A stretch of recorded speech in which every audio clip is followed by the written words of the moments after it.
अब है question number 21। अगले वीडियो हमने 20 तक पढ़ा, अब इसमें पढ़ेंगे क्वेश्चन नंबर 21। अरेखित पेशी कैसी है? तो अरेखित पेशी अनैच्छिक है, यानी ये हमारे इच्छा के अनुसार कार्य नहीं करती। जो पेशी हमारी इच्छा के अनुसार न कार्य करे उसे हम अनैच्छिक कहते हैं। तो अरेखित पेशी कैसा है? तो वह अनैच्छिक है। पेशी ऊतक जो है उसके आधार पर पेशी ऊतक 3 प्रकार के, एक अरेखित यानी कि जो कि अनैच्छिक है, हमारी इच्छा के अनुसार कार्य नहीं करता है। दूसरा है रेखित जो कि ऐच्छिक है, जो हमारे इच्छा के अनुसार कार्य करता है। तीसरा है हमारे हृदय पेशी। तो अब ये अरेखित पेशी जो कि हमारी इच्छा के अनुसार कार्य नहीं करती है, वो कहाँ पाई जाती है? तो ये पेशियाँ जो हमारे नेत्र की जो आइरिस में, विषण में, उनकी नालिकाओं में, मूत्र वाहिनियों में तथा मूत्राशय में तथा ये रक्त वाहिनियों में भी पाई जाती है।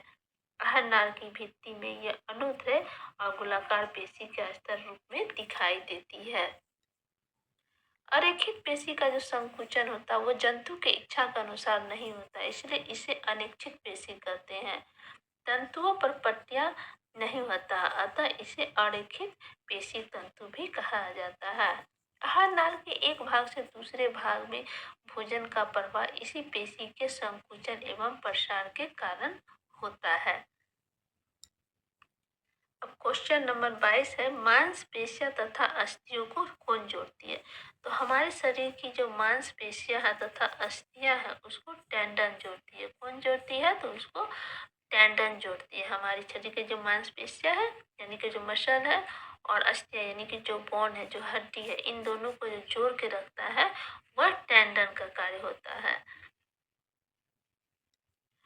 टेंडन जो है वो श्वेत तंतु में ऊतक से बनता है। किससे बनता है? तो वह श्वेत तंतु में ऊतक से बनता है तथा यह मांसपेशियां तथा अस्थियों को एक दूसरे से जोड़ के रखता है। और पीला तंतु, श्वेत तंतु में ऊतक से टेंडन बनता है और पीला तंतु में ऊतक से लिगामेंट बनता है। लिगामेंट का कार्य हड्डी को हड्डी से जोड़ना, जबकि टेंडन का कार्य है मांसपेशियां को हड्डी से जोड़ना। अब है क्वेश्चन नंबर 23 की रक्त प्लाज्मा में उपस्थित जल का प्रतिशत कितना होता है? मतलब रक्त प्लाज्मा में जो जल की मात्रा है वह कितना है? तो रक्त प्लाज्मा में जल की मात्रा 90% है। वो कैसे? तो जानिए। प्लाज्मा जो होता है हल्के पीले रंग का चिपचिपा, हमारे ब्लड में देखते हैं हल्के पीले रंग का चिपचिपा थोड़ा क्षारीय द्रव रहता है, जो आयतन के हिसाब से सारे रुधिर का 55, मतलब हमारे शरीर में जितना ब्लड उसका 55% जो है प्लाज्मा होता है। शेष 45% रुधिर का निकाय होता है, जिसमें रुधिर का निकाय में आती है आरबीसी, डब्ल्यूबीसी, प्लेटलेट्स, ये सब जो है हमारे ब्लड में पाई जाती है। जिसमें तीनों में से किसी की कमी से हमें तकलीफ हो सकती है।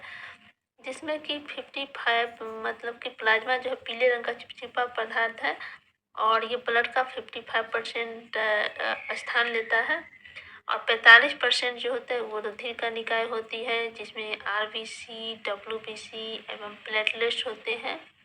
अब यह जो प्लाज्मा है जो कि 55% है, वो प्लाज्मा में जो जल की मात्रा है वो 90% होता है एवं 10% जो होता है उसमें प्रोटीन तथा कार्बनिक और अकार्बनिक पदार्थ होते हैं, जिसमें कुछ भी कमी है ब्लड अगर हमें प्लेटलेट हम लोग के प्लेटलेट्स घट जाए या डब्ल्यूबीसी घट जाए तो वो हमारे मौत का कारण हो सकती है।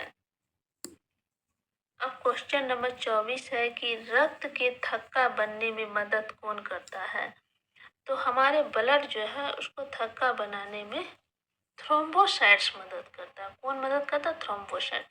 इसे ब्लड में हर चीज की मात्रा सही होना चाहिए। हमारी ब्लड सिर्फ हीमोग्लोबिन से नहीं बनते, इसमें डब्ल्यूबीसी, आरबीसी, प्लेटलेट्स, प्लाज्मा, जल की मात्रा होती है। तो रक्त के थक्का बनने में जो मदद करते हैं वो थ्रोम्बोसाइट मदद करता है। थ्रोम्बोसाइट को ही हम लोग प्लेटलेट्स कहते हैं। प्लेटलेट्स का कार्य रुधिर को जमाने में मदद करता है। प्लेटलेट्स क्या करता है? रुधिर को जमाने में मदद करता है। मेढक के रुधिर में भी छोटी छोटी तुर्क आकार के जो केंद्रक युक्त कोशिकाएं पाई जाती है, इन्हें भी हम थ्रोम्बोसाइट्स कहते हैं यानी प्लेटलेट्स कहते हैं। यह जो होता है कैसा होता है थ्रोम्बोसाइट, तो यह रंगहीन होता है, मतलब इसमें कोई भी कलर नहीं होता। केंद्रकहीन होती है, मतलब इसमें केंद्रक भी नहीं होता, कुछ गोलाकार होता है, कुछ टिकिए के समान होते हैं। इन्हें ही हम प्लेटलेट्स कहते हैं। प्लेटलेट्स में कोई कलर होती है नहीं, ना केंद्रक होती है, यह गोलाकार होता है और यह रक्त को थक्का बनाने में मदद करता है। तो ब्लड में प्लेटलेट्स कैसी होती है, तो यह रंगहीन होती है, मतलब इसमें कोई भी कलर नहीं होते हैं। और इसका कार्य क्या है, तो यह रक्त को थक्का बनाने में मदद करता है। अब है तंत्रिका ऊतक। तो तंत्रिका ऊतक की इकाई तंत्रिका कोशिका या न्यूरॉन। तंत्रिका ऊतक जो है तंत्रिका कोशिका से बनी होती है और तंत्रिका कोशिका को हम लोग न्यूरॉन भी कहते हैं। तंत्रिका ऊतक की वजह से ही हम लोग जो सोचते हैं, जो महसूस करते हैं, इसमें तंत्रिका ऊतक का बेहद महत्व है। तंत्रिका ऊतक से ही हमारे मस्तिष्क, ब्रेन तथा नसें बनी होती है। अब क्वेश्चन नंबर 26 है, संवेदना का चालन शरीर के एक भाग से दूसरे भाग में होता है। तो जो हम सोचते हैं इसका चालन, मतलब ये जो सोचते हैं शरीर के एक भाग से दूसरे भाग में से तंत्रिका ऊतक पहुंचाती है। तो संवेदना का चालन शरीर के एक भाग से दूसरे भाग में कौन